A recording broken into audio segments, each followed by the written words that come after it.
Hello! Welcome to Math-Com. Ngayong araw ating pag-aralan ang tungkol sa Person R. Pero bago ang lahat, please subscribe and click the notification bell para palagi kang updated sa mga bago kong videos. So, tara! The person-product moment correlation coefficient or simply the person R. Pero bago natin alamin kung ano ito, kilalanin muna natin kung sino ang proponent. Sino nga ba ito? Si Carl Person ay ipinanganak noong 1857 at namatay noong 1936. Siya ang gumawa ng person-product moment correlation coefficient na siyang kilala ngayon. Si Carl Person has been credited with establishing the discipline of mathematical statistics. Siya rin ang proponent ng eugenics, protege, at biographer of Sir Francis Galton. In collaboration with Galton, founded the now prestigious journal Biometrica. So, siya si Carl Person.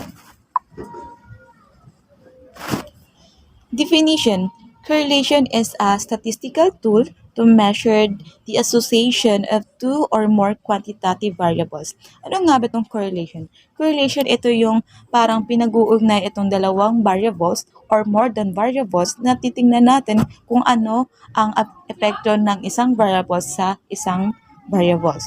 So, pag sinabi natin quantitative variables, ito ay mga data na kaya nating i-measure gamit ang mga nakalap nating information. So, correlation is also defined as the measure of the linear relationship between two random variables x and y and is denoted by r. So, ang ating x dito ay siyang independent variable natin at yung y ay ating dependent variable. Si person r ay denoted by r. There are 3 degrees of relationship or correlation between two variables. So, sinabi ko kanina, yung correlation ay ito yung relasyon ng dalawang variables. So, dito sa person R ay dalawang variables ang tinutukoy natin. So, we have 3 degrees. Ito yung perfect correlation, some degree of correlation, and no correlation. Ito nakalagay na positive and negative ay siyang basihan natin kung ano yung sign or ano yung lalagay natin kung yung result ng answer natin ay positive yung sign or negative yung sign. So, mas makikilala natin siya sa kabilang slides. The interpretation of the degree of linear relationship existing is shown in the following range of values. So, pag sinabing range, meron siyang bracket. So, nakikita natin nandito yung perfect correlation na first degree natin doon sa kabila at saka nandito yung no correlation. Pero ma'am, saan naman yung some degree of correlation? Yung some degree of correlation ay nandito sa gitna na siyang pinaghati ng 5 interpretation nito. So, mo dito na meron tayong positive and negative. So, ibig sabihin, pag yung sagot natin ay positive 1, mo dito meron tayong dalawang sign, positive at negative. Kasi, like for example, pag yung sagot natin or yung result ng person R natin ay positive 1, then gagamitin natin itong perfect positive correlation. At pag negative 1 ang result ng person R natin, ang sasabihin natin ay perfect negative correlation. Okay? So, pag exact 1 ang answer natin, then magpipili lang tayo kung negative or positive ang gagamitin natin. So, pag positive, perfect positive correlation. Pag negative, perfect negative correlation. So, itong positive sign at negative sign ay siyang basihan natin kung anong gagamitin natin na word. So, makikita nyo dito sa gitna, meron tayong naka-bracket from 0.91 to 0.99. So, ibig sabihin nito, pag 0.93, example, pag 0.93, so saan natin siya makikita? So, makikita natin siya sa gitna ng 0.91 to 0.99. So, katulad ng kanina, itong may positive at negative sign, ay siya ring basihan natin kung lalagyan natin siya ng positive or negative na word. So, like for example, kanina sabi ko, pag positive 0.93, so yung interpretation natin ay very high positive correlation. At pag negative naman yung sign, negative 0.93 ang sagot natin ay very high negative correlation. So, ganun yun siya. So, katulad nun dito sa baba ay pareha lang din yung process niya. So, may bracket siya dito. So, ibig sabihin nun, pag halimbawa, tinignan natin dito, nakikita natin na may bracket din siya from 0.71 to 0.90. So, ibig sabihin, pag halimbawa, yung sagot natin ay 0.75. So, yung 0.75 ay nasa loob or nasa gitna ng dalawang ito na siyang bracket niya ay 0.71 at 0.90. So, pag halimbawa positive 0.75, so yung sagot natin or yung interpretation natin ay high positive correlation. At pag negative naman yung sign, ay sasabihin natin na high negative correlation. Okay? So, katulad din ng dito sa kabila at saka dito ay same lang din. May bracket sila at kung halimbawa kung yung sagot natin ay 0.30, so hanapin lang natin yung 0.30. So, nakabilang siya dito. So, depende sa sign natin kung positive or negative. So, yun yung gagamitin natin na word. At katulad din dito, like for example, 0.33. So, kung hanapin natin yung 0.33 ay nandito sa 0.31 at 0.50 at yung isasagot natin ay low positive or negative correlation. So, depende sa sign kung positive siya or negative. At pag halimbawa naman yung result ng ating person R ay 0, so, ibig sabihin nun, no correlation. Ibig sabihin, yung dalawang variables na yun ay wala silang kaugnayan sa isa't isa. Or ibig sabihin, hindi siya makaka-apekto yung isang variables or hindi makaka-apekto si x variables kay y variables. Okay? Okay, nandito tayo sa scatter point diagram. Is used to illustrate the relationship between two variables. So, kanina yung interpretation niya. Dito naman ay ipapakita natin or i-illustrate natin yung mga mukha ng mga data natin pag i-graph natin siya. So, ano nga ba ito? So, the following illustration show the scatter point diagram for different types of correlation. So, makikita nyo meron tayong dalawa dito. So, kung meron tayong mga points, at kung yung points na yun ay pinag-connect natin sa isang line, so ang tawag doon ay perfect positive correlation. So, ganito pala yung mukha, ma'am. Ganito pala yung mukha ng perfect positive correlation. Ibig sabihin ng perfect positive correlation, lahat ng mga data natin ay nagkaugnay or nasa iisang linya. So, which is perfect positive correlation or mas malaki yung kaugnayan nilang dalawa sa isa't isa. Next naman,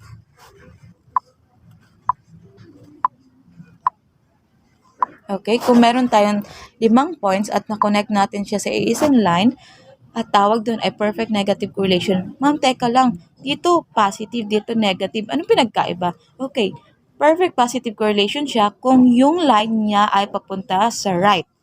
So, kung yung lahat ng point ay na-connect natin sa isang line at yung line niya ay papunta doon sa right, then we call it perfect positive correlation. At pag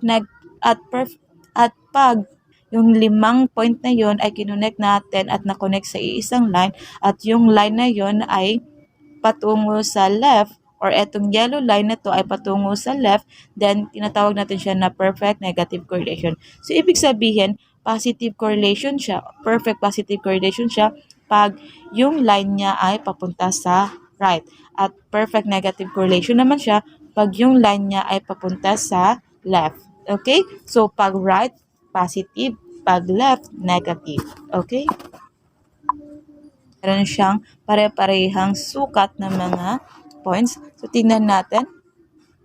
Okay, dito nakikita natin na 3 lang yung na-connect natin. Unlike kanina, lahat ng points ay na-connect natin sa isang line. Samantalang dito ay 3 points lang ang na-connect natin sa isang line. So, anong tawag dito? Ang tawag dito ay some degree of positive correlation. Ibig sabihin, dahil sa hindi lahat ng points ay na-connect natin sa isang line, so inasabi lang natin siya na some degree. So parang ganun na ilan lang ang na-connect natin sa iisang line. So sinasabi natin siyang some degree kasi iilan lang ang na-connect natin at yung iba ay hindi na nakasali sa line na ito. So, kaya sinasabi natin siyang degree of. So, kaya naman, nasabi natin siyang positive kasi nga, sabi ko kanina, pag yung line niya or itong yellow line ay papunta sa right, then we call it positive. So, kaya tinawag siya natin siyang some degree of positive correlation. Okay? So next. So, dito naman nakikita natin na papunta sa left ang kanyang line. So, ang tawag natin dito ay tama. Some degree of negative correlation. Okay.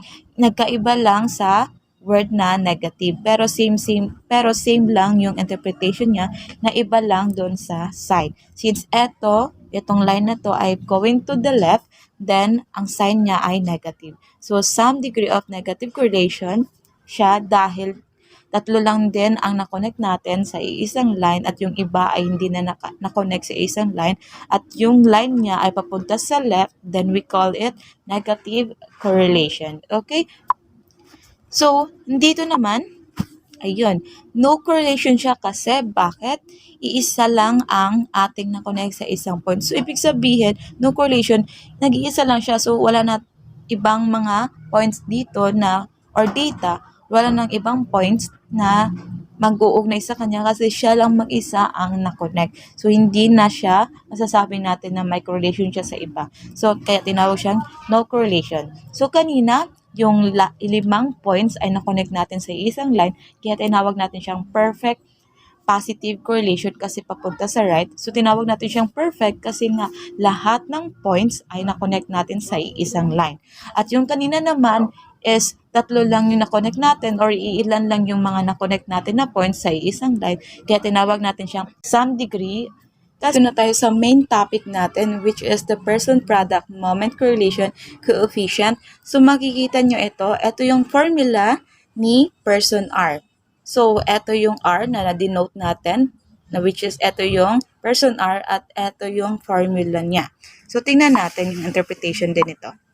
So, kung si X, the observed data for the independent variable. So, sabi ko kanina nga, si X ay our independent variable. At si Y ay our dependent variable. Si N ay our sample size. At si R, our degree relationship between X and Y. Kasi si person R ay tinutukoy niya yung kaugnayan ng dalawang variables which is our X and Y. So, dito si X ay our independent. Kung makikita nyo, X, nandito si X, tsaka dito. At si Y naman our dependent variable. At itong N ay our sample size.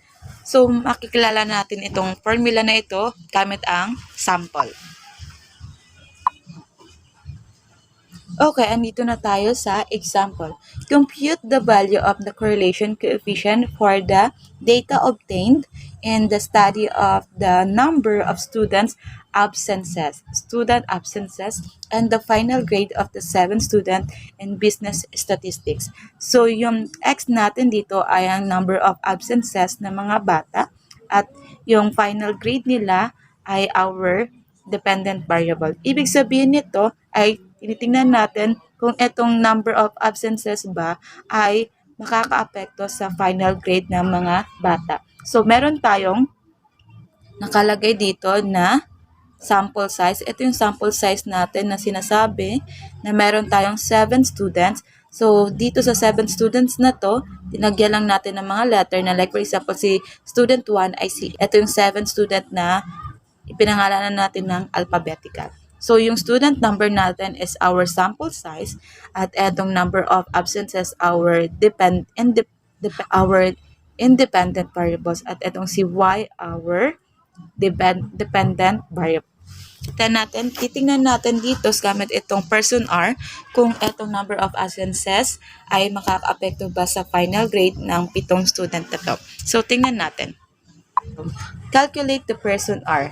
So, nakikita nyo, nandito yung student number at nandito yung X variables natin na which is number of absences. Ito naman yung Y variable natin na final grade nung 7 student. So, kung makikita nyo, meron tayong X, Y dito, so Y, meron tayong X square at Y square. So, paano natin nakuha ito, ma'am? Kanina, tatlo lang ito eh. So, ipapakita ko sa iyo paano nakuha itong x, y, at saka x square and y square. So, nakikita nyo itong nasa taas. Ibig sabihin itong x, y, ibig sabihin yan pag nagdikit yung dalawang symbol na to, or nagdikit itong dalawang letter na to, ibig sabihin sa math nito ay i-multiply natin siya or magta-times tayo. So, yung gagawin natin, i-times natin si 7 kay 79. So, 7 times 79, answer niya ay 553. Okay. So, gamitin mo yung calculator mo para makita natin kung tama itong total answer natin. At next, 3 times 85. So, the answer is 255 or 255. 14 times 80. Ang answer niya ay 1,120 and so on and so forth. Para makuha natin yung data ng XY natin.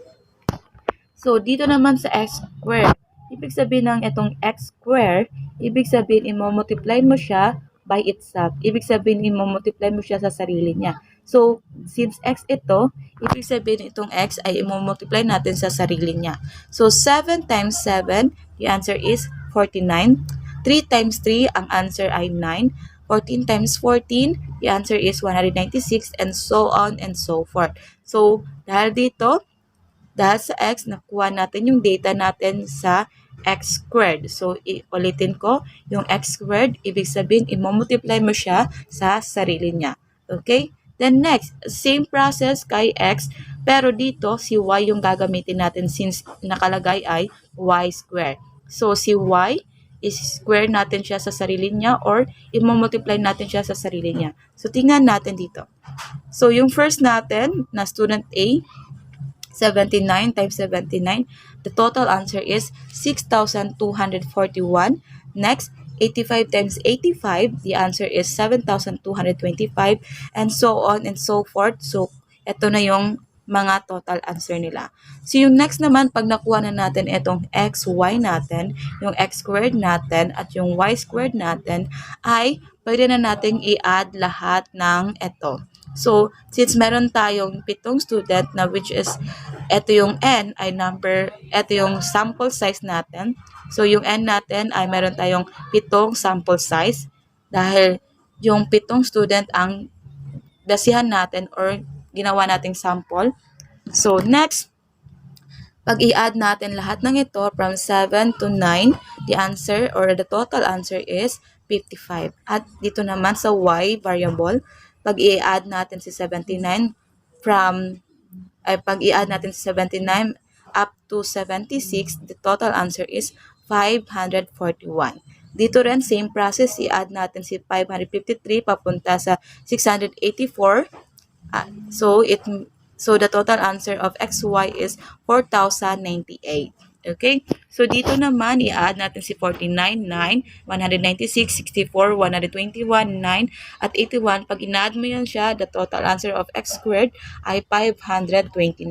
Then, next naman dito, pag tinotal mo tong si 6,241 up to 5,776, total answer niya ay, so dito, andito yung total answer ng y squared, which is 42,503.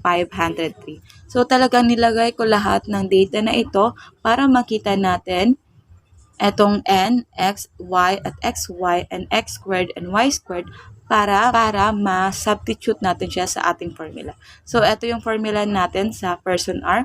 We have the sample size, summation of xy minus summation of x times summation of y. Overall, square root of sample size, summation of x squared minus the summation of x, times mo siya sa sarili niya na summation of x ulit, and then n, summation of y squared minus the summation of y, times mo siya ulit kasi may square, summation of y squared ulit. So, i-substitute na natin lahat ng ito dito sa formula natin. So, first, our n is 7. So, nilagay ko yung 7. So, yung summation of xy natin, ibig sabihin ng summation of xy ay yung total answer ng xy natin. So, ito yung total answer ng xy natin from the data kanina. So, we have 4,098. So, nandito na nakalagay. then minus, copy natin yung sign, and then yung summation of x, yung total answer ng x natin kanina. So, yung answer ng x yung total answer ng x natin is 55. So, nandito na, na-substitute ko na. Next, yung summation of y natin, we have 541. So, eto, 541. So, ibig sabihin ito, pag nagdikit sila, ibig sabihin, i-multiply natin siya. Katulad din dito kay n sa summation of xy. Okay? So, over the square root of, ayun, may n pa rin tayo, so, which is our 7. Summation of x squared, ang summation of x squared natin ay 529. So, kaya andito na, na-substitute na natin. Copy the sign, minus, and then the summation of x natin, eto. Bakit nga ba hindi siya summation of x squared? Kasi yung dito na sa loob ay summation of x lang. So, nandito yung 2 sa labas, o hindi siya masasabi na summation of x squared, okay? So, yung sasabihin lang natin dito ay summation of x. So, yung summation of x natin ay 55. So, kaya nandito, then copy mo lang yung square, or copy mo lang yung 2 sa taas, na which is tinatawag nating square, okay? Next naman is yung n natin, na which is 7. Then, summation of y squared. Summation of y squared natin ay eto. So, ang summation of y squared natin ay 42,503. Ayan, andito na. Then, copy the sign again from the formula. Okay, copy natin.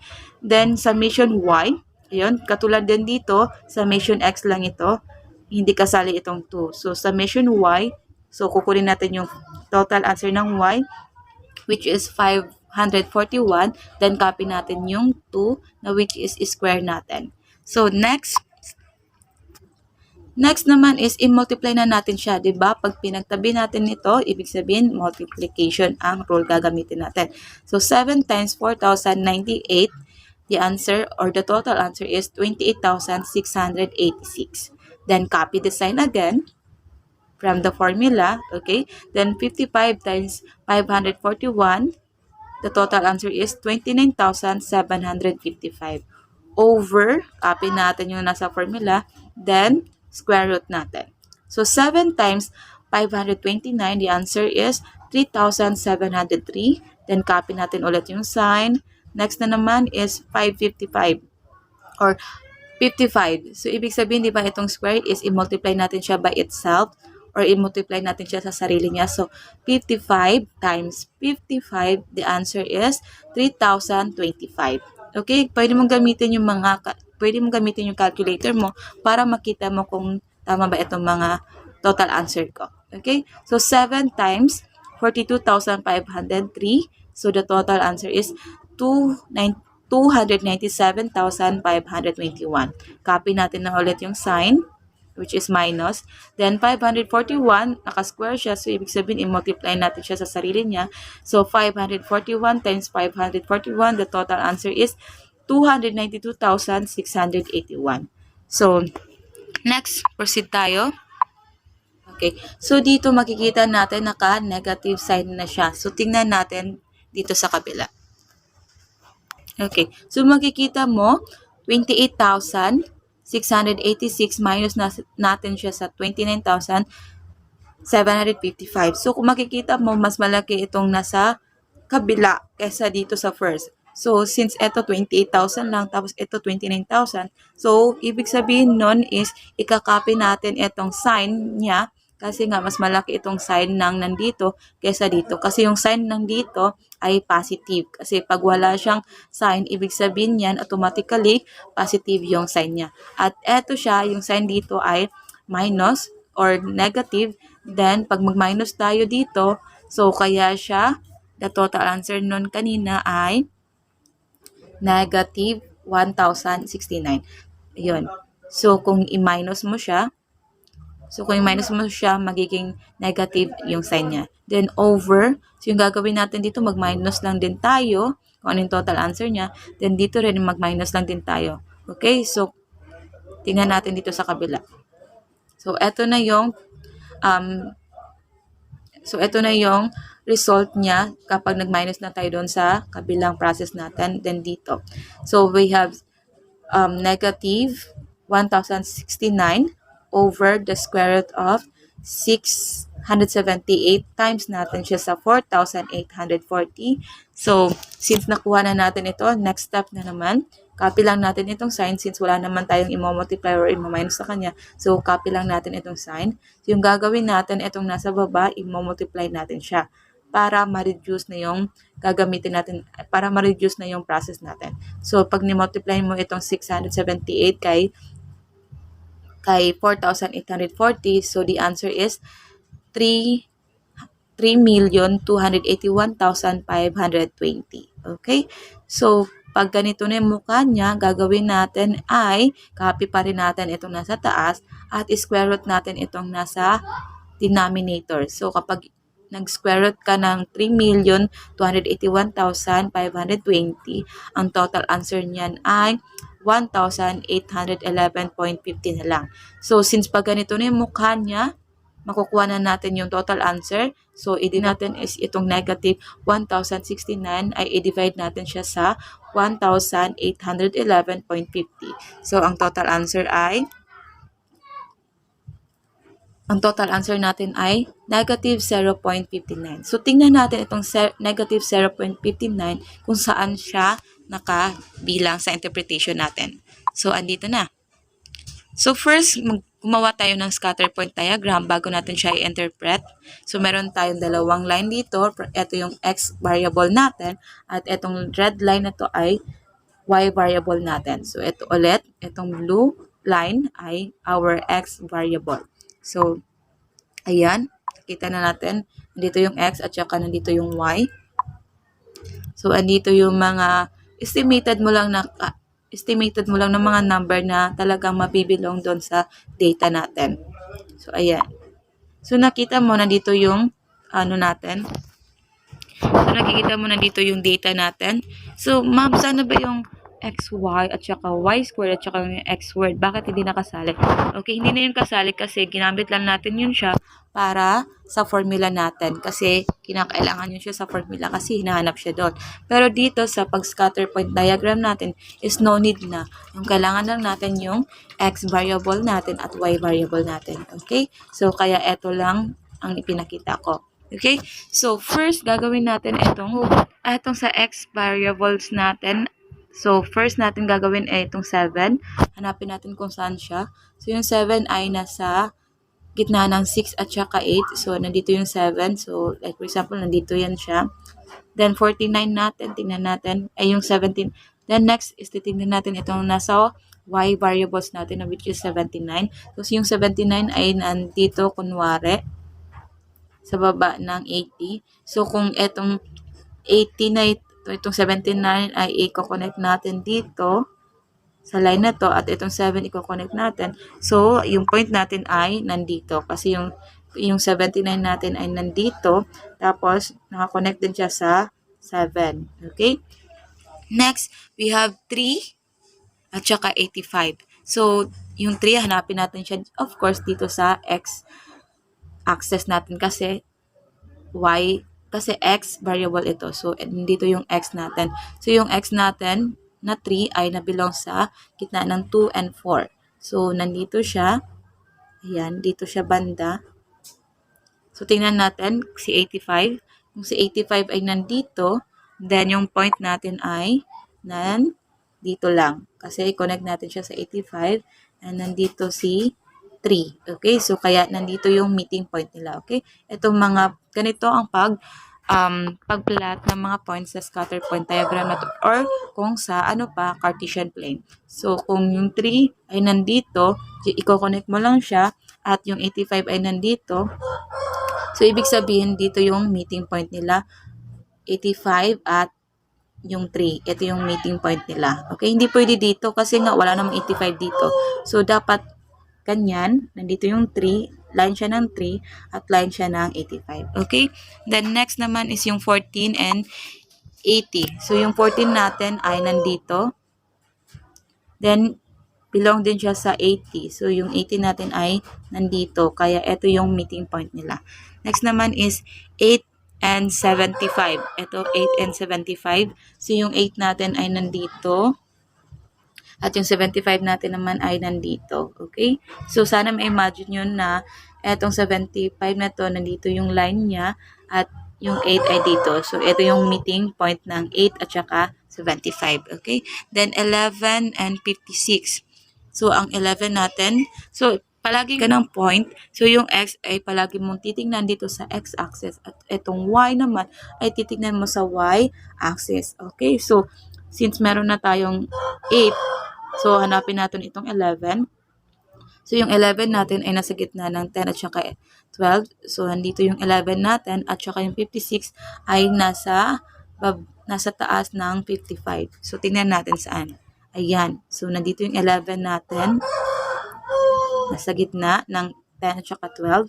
At eto naman si 56 ay nasa taas lang siya or nasa top siya ng 55. So, andito yung point nila.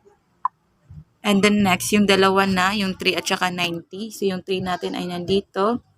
At ito yung meeting point nila ni 90. At saka next naman yung 9. Our 9 is here. At yung meeting point nila ay 76. So, si 76 ay nasa top ni 75. Okay? So, kung i-connect na natin yan, ano na mangyari?